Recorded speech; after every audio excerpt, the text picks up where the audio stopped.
Hello, my name is Nicola and welcome to my one-place study, So You Think You Know a Place, the Chichester of Madge Turner, suffragist and campaigner.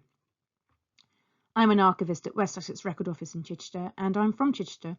I grew up locally and went to school here, and I've also spent much of my working life here. And this is why my talk is titled So You Think You Know a Place, because I thought I did know this place, my place, Chichester. But this assumption was challenged when I discovered Madge Turner, suffragist, campaigner and fellow Chichesterian, back in 2018. In this short presentation, I'm going to tell you a bit about Madge's life in Chichester and the spaces and places she occupied, and then I'm going to talk a bit about how a one-place study of a place or an individual can really enable you to see that place or that person with new eyes. As we go along, I'm going to show you Madge's spaces and places on this second edition Ordnance Survey map of Chichester, dated 1896, alongside images of the spaces and places themselves. Some of these images are contemporary to Madge's lifetime and some are more or even very modern. Chichester's a small city, it's very walkable, and this map should give you a good idea of the layout of the city and the locations I'll be talking about. Just briefly, you can see there are four main streets there. They all meet in the middle at the Market Cross, and you can see the layout of the ancient Roman walls that once enclosed the city. So Ethel Margaret Turner, always known as Madge, was born in Chichester on the 24th of July 1884, and she was the eldest surviving child of Edwin and Minnie Turner, and she had three younger sisters and a younger brother. Madge spent her early years here at number 26 South Street. This was next door to her grandmother and the family's thriving grocery business, Turner and Son, which was here at 27 South Street.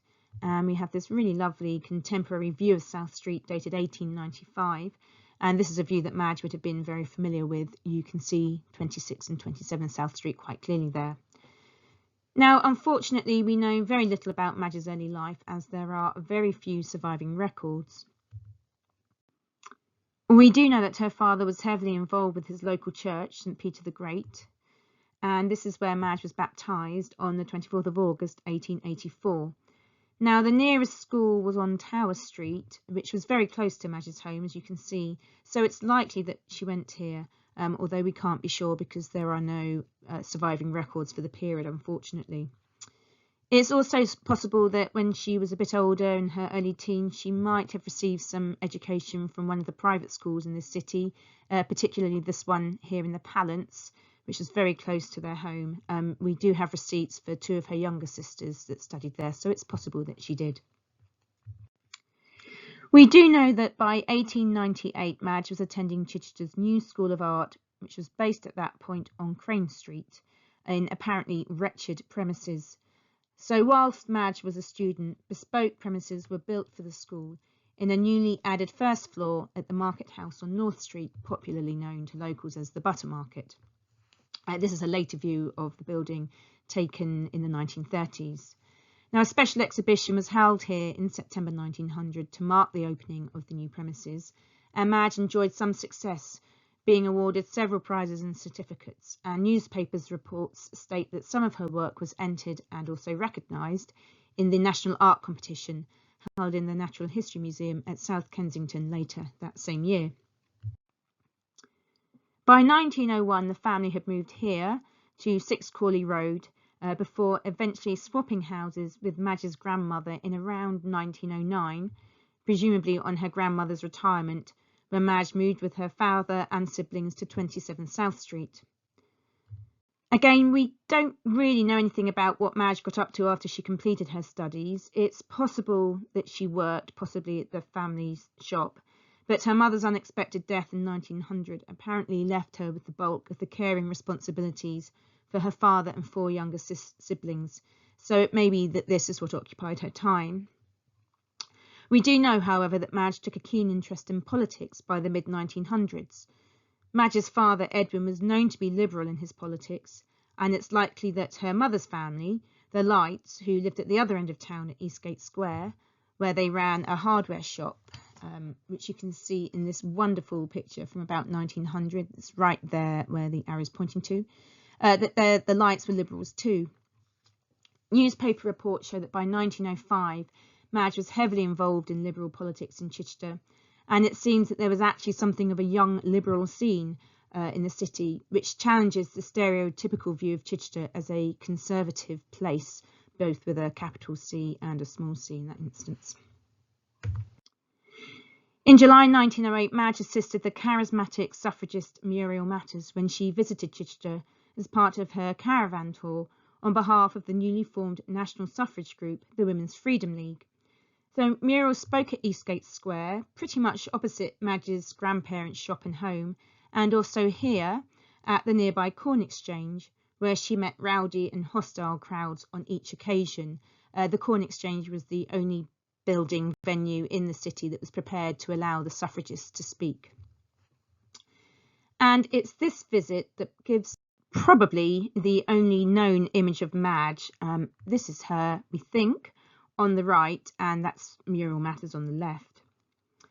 Following Muriel's visit to the city, Madge became increasingly involved with the Women's Freedom League and the suffrage campaign, to the extent that she was eventually arrested in February 1909 during a march on Downing Street in London.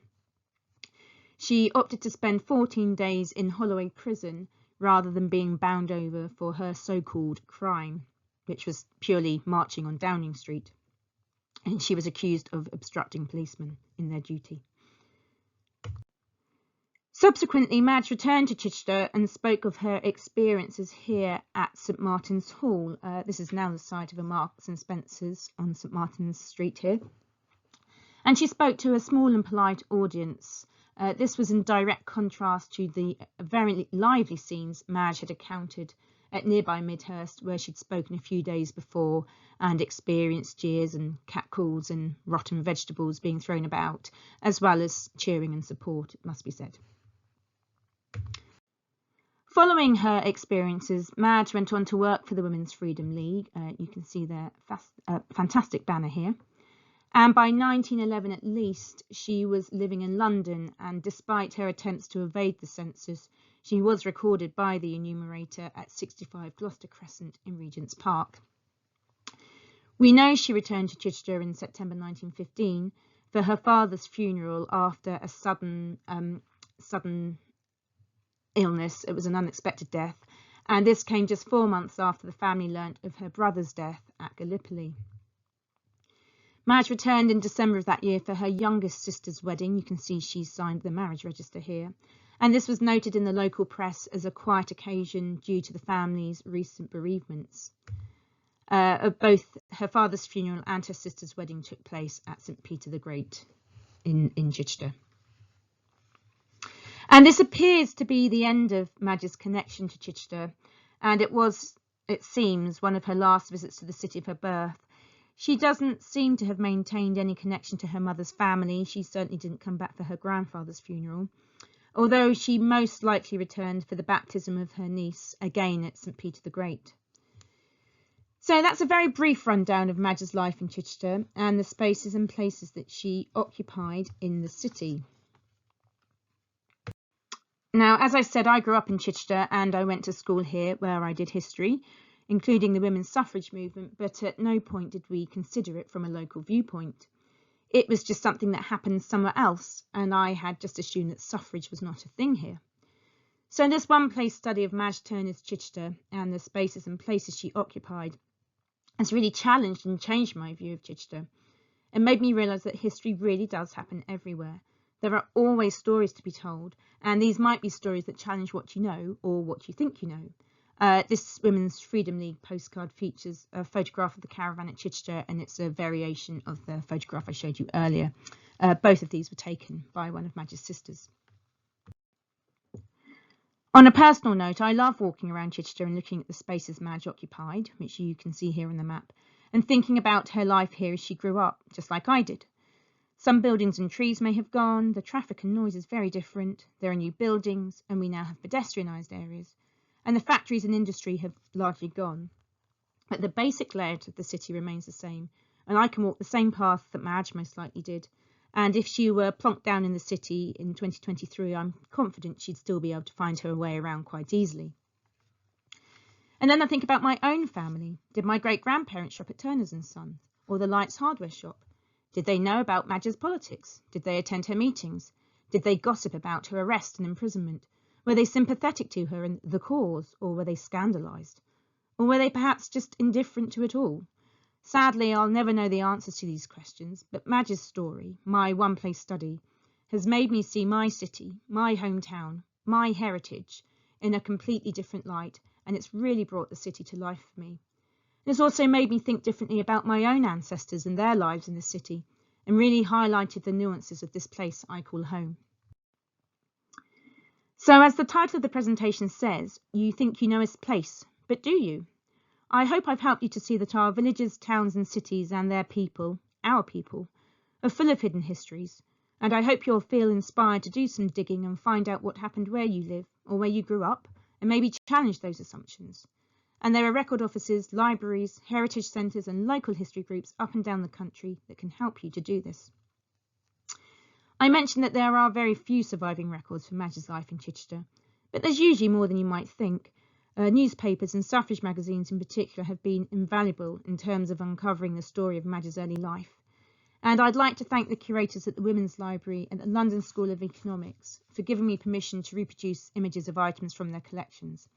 And I should just mention this wonderful aerial photograph of Chichester, and this was taken in 1904 from a balloon and gives a wonderful idea of the scale and layout of the city that Madge knew, and we can only wonder what she would have thought of an innovative and exciting photograph such as this. And of course, Madge's story didn't end in 1915 after her sister's wedding, and if anybody wants to find out more about Madge Turner or the wider suffrage campaign in West Sussex, please visit the West Sussex Record Office YouTube channel and our blog, where you can find out lots more information. And don't forget to like and follow us on Facebook, Twitter and Instagram using our handle at West Sussex RO. And there's also an entry for Madge on the Mapping Women's Suffrage website, which is a great resource if you're interested in women's suffrage. And if you can think of anyone to add to the map, then they would be very grateful to have a submission. And I also have a talk all about Madge, which can be booked by groups and societies. Finally, I'm really pleased to say that in February 2023, Madge was awarded a blue plaque by Chichester City Council, and this can be found on the Market House in North Street. And there's also a group looking to have a commemorative statue erected in the city. So all that's left for me to say is thank you very much for watching and listening, and good luck with your own one-place studies.